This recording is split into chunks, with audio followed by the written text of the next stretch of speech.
Welcome to NTV. నేను మీ భవ్య. Online మోసాలు ఇవి చాలా పెరిగిపోతున్నాయి. కానీ ముఖ్యంగా మనం డబ్బులు సంపాదించిన వాటిని డబుల్ చేసుకుందాం, లేకపోతే మార్కెట్ని అర్థం చేసుకొని స్టాక్ మార్కెట్లో పెడదామంటే కొత్త ట్రైనింగ్లు ఇస్తాం అది ఇది అని చెప్పేసి చాలా మోసాలు చేస్తున్నారు. మరి వీటన్నిటికి సంబంధించి అవి ఎంతవరకు నమ్మచ్చు? సో వీటన్నిటి గురించి తెలుసుకుందాం డీటెయిల్స్. అలాగే మార్కెట్ ట్రెండ్ ఇప్పుడు ఎలా ఉంది, గవర్నమెంట్ తీసుకునే ఇనిషియేషన్స్ వల్ల కావచ్చు, లేకపోతే మార్కెట్లో ప్రైవేట్ సెక్టర్స్ వల్ల కావచ్చు, ఏ కంపెనీస్ ఎలా గ్రో అయ్యే ఛాన్స్ ఉంది, ఈ డీటెయిల్స్ అన్ని తెలుసుకోవడానికి మన ముందు ట్రేడింగ్ కానీ ఈ స్టాక్ మార్కెట్ మనకి expert faculty and Ganupati trading academy founder కూడా సార్ ఉన్నారు మనకి, శ్రీరామచంద్రమూర్తి సార్. సార్ని అడిగి అన్ని డీటెయిల్స్ తెలుసుకుందాం. నమస్తే సార్, ఎలా ఉన్నారు సార్? మీరు చెప్పే ప్రతి అంశాన్ని బట్టి అర్థమవుతుంది ప్రతి ఒక్కరు స్టాక్ మార్కెట్ అనేది ఎక్కువ భయపడాల్సిన అంశం లేదు, కేవలం మనం అర్థం చేసుకోవాలని. సో ఇప్పుడు మార్కెట్ ట్రెండ్స్ నేను ఇందాక అన్నట్టుగా ఫస్ట్ ఆన్లైన్ ఫ్రాడ్ కన్నా ముందు అసలు ఈ మార్కెట్ ట్రెండ్ ఇప్పుడు ఎలా ఉంది సార్? అంటే గవర్నమెంట్ కొన్ని కొత్త ఇనిషియేషన్స్ తీసుకుంటుంది, ఇటు సెంట్రల్ లెవెల్లో, నేషనల్ లెవెల్లో and at the same time మనకి ఇంటర్నేషనల్ లెవెల్లో కూడా చాలా మార్పులు వస్తున్నాయి. సో మార్కెట్లో ఎక్కువ బాగా ట్రెండ్ అయ్యే కంపెనీస్ యాక్చువల్గా అంటే ఇప్పుడు మార్కెట్ చూస్తే మనకి ఇండియన్ మార్కెట్స్ ఇప్పుడు వరల్డ్లో కూడా నెంబర్ 1 అంటే మంచి ర్యాపిడ్గా గ్రో అయ్యే మార్కెట్. నెక్స్ట్ మనం ఇండియాని చూస్తే నెక్స్ట్ 5 years కూడా చాలా బాగుంటాయి.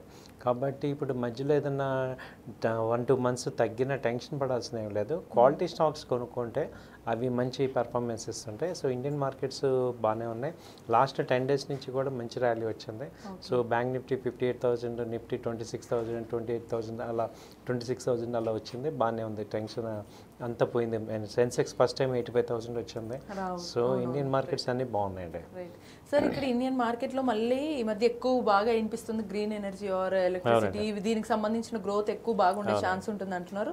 సో దీనికి సంబంధించి అవేర్నెస్ అది ఎంతవరకు నమ్మొచ్చు అంటారు? ఎట్లా ఓకే బెనిఫిట్ అవుతుంది అంటారు? అంటే ఏమైందంటే ఇప్పుడు రెగ్యులర్ సెక్టర్స్ ఏవైతే ఉన్నాయో అవి ఏమవుతున్నాయంటే అండర్ పర్ఫార్మ్ అవుతున్నాయి. ఇప్పుడు న్యూ సెక్టర్స్ ఇప్పుడు ఏవైతే వస్తున్నాయో అవన్నీ కూడా మంచి లీడ్ అవుతాయి. ఇప్పుడు న్యూ సెక్టర్స్ చూసుకుంటే మనం 2027 కల్లా బుల్లెట్ ట్రైన్ వస్తుంది. సో కాబట్టి ఏంటంటే ఆ సెక్టర్ సంబంధించిన కంపెనీలు కూడా అప్పుడు గ్రో అవుతుంటాయి. సో వాటికి రైల్వే స్టాక్స్ ఇప్పుడు ప్రజెంట్ ఒక రేంజ్కి వెళ్ళి ఆగినాయి అనమాట, నెక్స్ట్ లెవెల్కి వెళ్తాయి. ఆ తర్వాత డిఫెన్స్ సెక్టర్ బాగా పెరుగుతుంది. అంటే ఇండియా ఎక్స్పోర్ట్ చేసే స్టేజ్కి వెళ్తారు డిఫెన్స్ ఆర్మ్స్ అన్నీ కూడా. ఆ తర్వాత తీసుకుంటే ఇప్పుడు మీరు అన్నట్టు ఈ సోలార్, ఆ తర్వాత గ్రీన్ ఎనర్జీ, బయో ఎనర్జీ, ఆ తర్వాత ఏంటంటే ఈ ఎలక్ట్రికల్ వెహికల్స్, సో ఆ తర్వాత చిప్స్. సో ఇవన్నీ ఏదైతే మనము ఒకప్పుడు మేక్ చేయలేకపోతున్నాం అవన్నీ కూడా ఇప్పుడు ఇండియా ఏమవుతుందంటే ఇంతకుముందు ఇండియాకి ఇప్పుడు ఇండియాకి ఒక బేసిక్ డిఫరెన్స్ మీరు అబ్జర్వ్ చేస్తే అంతకుముందు ఏంటంటే ఓన్లీ సర్వీస్ సెక్టర్ మనది. సో ఏదైనా ఎక్కువ సర్వీస్ సెక్టర్ ఉండేది. ఇప్పుడు ఏంటంటే ఇప్పుడు ఇండస్ట్రియల్ మేకింగ్ సెక్టర్ సో ఇప్పుడు మేకింగ్ ఇండియా కాన్సెప్ట్లో తీసుకొచ్చి వరల్డ్లో ఏదైనా కానీ ఇక్కడ తయారు చేసే అవకాశాలు ఎక్కువ వస్తున్నాయి. కాబట్టి అదే గ్రో అవ్వాలంటే మనం తయారు చేసి ఎక్స్పోర్ట్స్ పెంచుకునే ఛాన్సెస్ తీసుకురావడానికి మెయిన్ కాంట్రిబ్యూట్ చేసింది గవర్నమెంట్ కానీ ఇండస్ట్రీస్ కానీ అన్నీ కూడా. సో ఈ కాంపిటీషన్లో క్వాలిటీ మెయింటైన్ చేస్తూ రావటం వల్ల మనకి ఇండియా చాలా గ్రో అవుతుంది. అంటే ఇందాక మీరు చెప్పిన అంశాల పట్ల దృష్టి పెట్టి కొంచెం రీసెర్చ్ చేసుకుని ఇన్వెస్ట్ చేసుకుంటే మనకి మంచి స్టాక్ మార్కెట్ని చూసుకుంటే ఏదో ఇవాళ ఇంట్రాడే ఇవాళ వచ్చిందా పోయిందా అని ఆలోచిస్తున్నాం, కానీ బ్రాడర్ యాంగిల్ లేకపోవటం వల్ల వెల్త్ క్రియేట్ చేసుకోలేకపోతున్నాం. సో మేజర్గా అన్ని ఇబ్బందులు వస్తుంటాయి కానీ అన్నీ డిస్కౌంట్ అయిపోతాయి. సో ఇవాళ కాదు రేపైనా ఇప్పుడు ఇండియన్ ఎవరు కూడా శాసించే పరిస్థితి లేదు. ఊరికే అంతవరకు అంటే చాలా చేయగలరు కానీ వాళ్ళు అసలు లేదు. కాబట్టి ఇవన్నీ టెంపరీ ఇష్యూస్ అనేది మనం బలంగా నమ్మాం అనుకోండి, ఒక లాంగ్ టర్మ్ పాయింట్ ఆఫ్ వ్యూలో చూసుకుంటే మంచి గ్రోత్ అయితే వస్తుంది. ఇక్కడ ఆన్లైన్ టెక్నాలజీ ఎంత బాగా పెరుగుతుందో అంతే డేంజర్గా కూడా అవుతుంది. ముఖ్యంగా ఈ స్టాక్స్ వీటి అవగాహన తెచ్చుకుందాం పబ్లిక్ అనుకునే లోపు ఎవరో ఒకరు మోసం చేస్తున్నారు, దాంతో భయపడుతున్నారు చాలామంది. ఆన్లైన్లో ఇప్పుడు మీరు ఎందుకు యూట్యూబ్ ఓపెన్ చేసి ఒక వీడియో చూడంగానే మేము కోర్స్ ఇస్తాము అది ఇది అని చెప్తారు. మనిషి ఎవరో వచ్చేస్తారు కానీ ఆయన ఎవరో తెలియదు, ఆయన పేరు ఉండదు, ఏ కాంటాక్ట్ ఉండదు, జస్ట్ ఇక్కడ సబ్స్క్రైబ్ నో దీని మీద క్లిక్ చేయండి అంటారు, ఎవరు కనపడరు. సో ఇలాంటి వాటిని ఎంతవరకు నమ్మొచ్చు అంటారు? యాక్చువల్గా ఏంటంటే ఇది ఇవాళ నుంచే కాదండి, ఇప్పుడు మంచి పక్కన ఎప్పుడు చెడు ఉంటుంది. సో ఇవాళ కొత్తగా వచ్చిందేం కాదు కానీ కొత్త వేలో వస్తుంది. అయితే మనకి ఏంటంటే మనం కొంచెం విచక్షణ జ్ఞానాన్ని యూజ్ చేసుకొని ఇప్పుడు మనం ఏదన్నా కొనాలన్నా మనం అదివరకు ఎలా ఉండేదంటే ఏదైనా మనం కొనాలంటే పక్కన వాళ్ళు అడుగుతుంటాం రివ్యూ ఎలా ఉంది. ఇప్పుడు ఏమవుతుంది అంటే మనం ఈ కంప్లీట్గా ఈ ఆన్లైన్లో ఎక్కువ ఉండటం వల్ల ఏంటంటే ఇండివిజువల్గా ఇంపల్స్ అయిపోతున్నాం. వాళ్ళు ఏం చేస్తున్నారంటే మనని చాలా ప్రొవోక్ చేస్తుంటారు, మిస్లీడ్ చేస్తుంటారు. మనం ఏంటంటే కామన్ పీపుల్ ఏంటంటే అరే తొందరగా డబ్బులు రావాలి అనే పాయింట్లో మనం టెంప్ట్ అవుతున్నాం. ఇప్పుడు ఏం చెప్తున్నాము, ఇప్పుడు మీరు మామూలుగా చూడండి, ఇప్పుడు సిగరెట్ తాగితే క్యాన్సర్ అంటాం, కానీ సిగరెట్ పెట్టి మీద ఏమంటుంది ఈ షాప్ అమ్మే వాళ్ళు ఎందుకు అమ్ముతున్నారు అంటే ఏమంటున్నారు, మేము అమ్ముతున్నాం మిమ్మల్ని ఎవరు రమ్మన్నారు, మీరే జాగ్రత్తగా ఉండొచ్చు కదా, నిన్నేమన్నా నేను వచ్చి రమ్మని నిన్నేమన్నా వచ్చి మీ ఇంటికి వచ్చి నేను కొనమంటున్నానా. ఇది కొంచెం జాగ్రత్తగా అర్థం చేసుకోవాల్సింది ఏంటంటే మంచి చెడు రెండు పక్కపక్కనే ఉంటున్నాయి. ప్రతి వాళ్ళకి ఇది మంచి ఇది చెడు అని చెప్పలేము. అయితే మన వీక్నెస్ల వల్ల ఏమవుతామంటే చాలామంది లాస్ అయిపోయి ఉంటారు, ఆప్షన్స్లో ఇంకో దానిలో లాస్ అయ్యి తొందరగా రికవర్ చేయడానికి ఏదో ఒక ఈజీ వే అనేది మన వీక్నెస్ ఈజీ వేకి వెళ్ళిపోదాము అనే దాంట్లో ఏమవుతామంటే రాంగ్ అవుతుంది. ఇప్పుడు మేము ఉన్నాము, ఇప్పుడు మార్కెట్లో మీరు అన్నట్టు డబుల్ ట్రిపుల్ అవ్వాలి అంటే ఎంత టైం పడుతుందంటే కనీసం మేమేమంటాం 2 years నుంచి 4 years అంటాం. ఇప్పుడు వేరే వాళ్ళు నీకు 2 నెలల్లో డబుల్ అయిపోద్ది అన్నారు అనుకోండి, నమ్మేస్తారు. ఎందుకంటే ఇప్పుడు నిజం ఎప్పుడు నిష్ఠూరంగానే ఉంటుంది, నిజం ఎటు అసలు నచ్చదు, అబద్ధం చాలా ఈజీగా ఉంటుంది.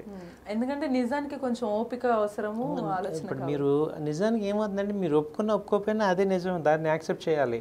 సో మీరు ఎంత ఫాస్ట్గా రైట్ని యాక్సెప్ట్ చేస్తారు అన్న దాన్ని బట్టి మన మార్పు ఉంటుంది.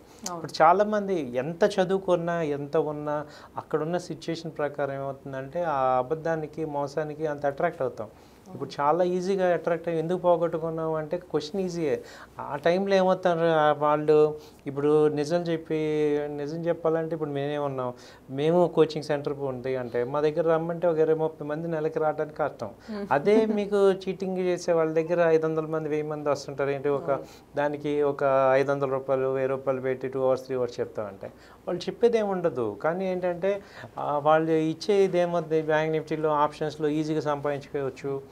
ఇలాంటివి ఏదైతే పాసిబిలిటీ లేదు, అలాగే మీకు ఇక్కడ హెడ్డింగ్ పెట్టేసి 1 lakh సంపాదించేసాను 2 lakhs సంపాదించాను ఇలా చెప్తుంటారు అనమాట. వీళ్ళకి ఏమవుతుందంటే ఈజీగా వీక్ పీపుల్ అందరూ అట్రాక్ట్ అవుతారు.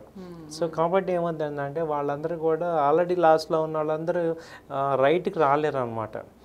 సో ఇంకా రాంగ్లోకి వెళ్తుంటాం. అది ఎప్పుడు పోద్దంటే దెబ్బ తగిలి ఒక స్టేజ్కి వచ్చాక రియలైజేషన్ అయ్యేదాకా ఇది అవుతుంది అనమాట. సో అందుకని అలా జరుగుతుంటాయి. అయితే కొంతమంది ఎవరన్నా సపోజ్ ఇట్లా ట్రేడింగ్ కానీ స్టాక్స్ మీద కొంచెం అవగాహన తెచ్చుకొని ఆన్లైన్ కోచింగే ఇద్దాము అని అనుకున్న వాళ్ళు ఉంటారు కదా సార్.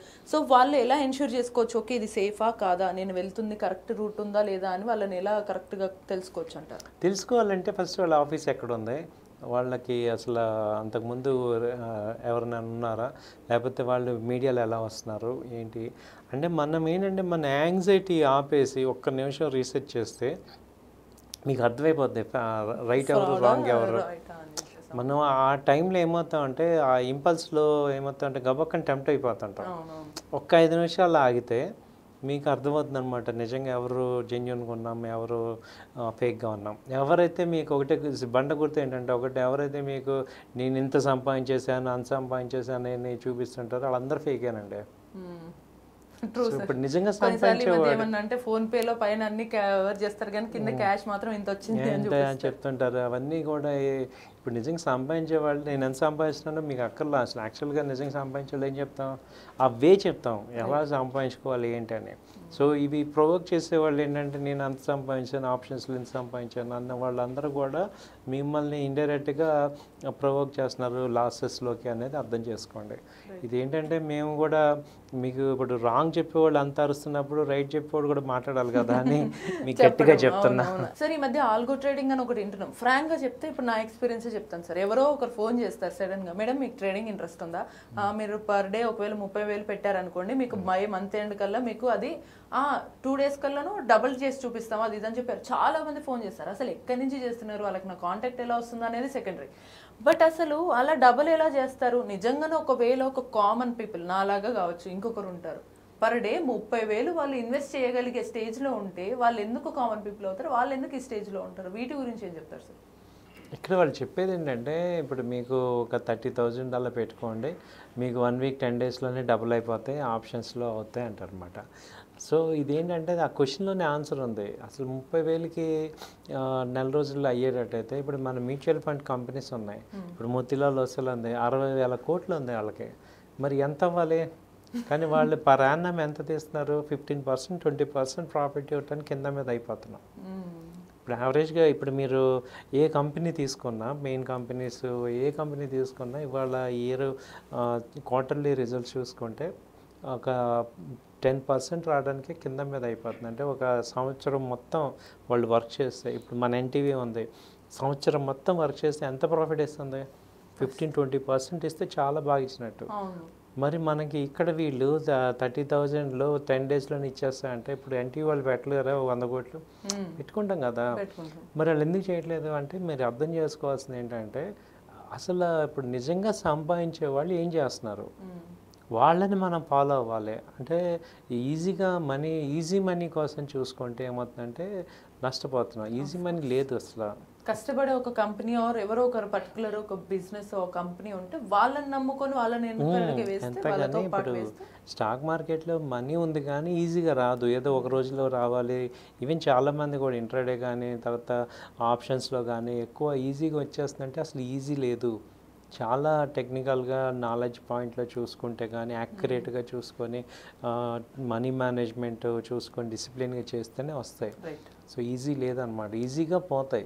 ఎమోషనల్ డైలాగ్ అని అనిపించినా కూడా ఈవెన్ మన బర్త్ కూడా అంత ఈజీగా అలాంటిది ప్రతిదీ ఉన్నదంత ఈజీగా వస్తే అందరూ రిచ్ అవుతారు. కాబట్టి అది మనం ఏంటంటే ఇవాళ మనం ఆ స్టేజ్లో ఉన్నాం కాబట్టి మనం అర్థం చేసుకుంటున్నాం. ఇదే నేను ఒకప్పుడు 15 years బ్యాక్ నేను అసలు నాకు ఎవరు ఇస్తారా అని ఎదురు చూసేవాడిని, అసలు నాకు ఒక్క రోజులో వచ్చేయాలి డబ్బు అని. సో ఆ స్టేజ్ నేను దాటే కాబట్టి నేను అవతల బాధ అర్థం చేసుకోవాలి. ఇవాళ నేను అప్పులు అయిపోయి ఉంటాం, లాస్లు అయిపోయి ఉంటాం, నాకు ఈజీగా రికవర్ అయిపోవాలి, ఏం చేయాలి అనుకుంటాం. కాబట్టి ఏంటంటే అవన్నీ ఈజీ కాదు. ఈ బాధ ఏంటంటే నిండా మునిగిపోయి వాళ్ళు ఎవరో తెలియకుండా కంప్లైంట్ కూడా ఇవ్వలేని సిచ్యువేషన్, డబ్బులు లేక అంతా అయిపోతున్నా. కానీ బిఫోర్ దట్ ఏంటంటే ఇవన్నీ కూడా మీరు కొంచెం 1-2 సార్లు చూసుకొని డెసిషన్ తీసుకోండి.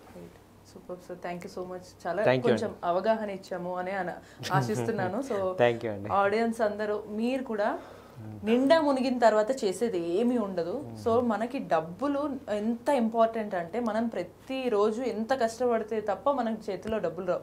సో వాళ్ళు ఎవరో వచ్చి మన డబ్బులు తీసుకొని సింపుల్గా డబల్ చేసేస్తామని అంటే అంత సింపుల్ అయ్యింటే మనకి స్కూల్లో ఎడ్యుకేషన్లో ఎక్కడో ఒక చోట ఇంత ఈజీగా చెప్పేవాళ్ళు, అది పాసిబుల్ అయ్యేది కావచ్చు. సో ఇది ఒక్కసారి ఆలోచించుకోవాలి, చాలా జాగ్రత్తగా ఉండాలి. ఎవరన్నా ఇలాంటి కాల్స్ ఫేక్ కాల్స్ వస్తే కనుక ఖచ్చితంగా వాళ్ళకి స్ట్రాంగ్గా ఆన్సర్ ఇచ్చే సిచ్యువేషన్లో మనం ఉండాలి. మన సిచ్యువేషన్స్ వల్ల మనం వీక్ అవ్వకూడదు అనేది గుర్తుంచుకుందాం. సో అవగాహన కోసమే ఇంటర్వ్యూ. ఇటువంటి మరిన్ని ఇంటర్వ్యూస్ కోసం కీప్ వాచింగ్ ఎన్టీవీ.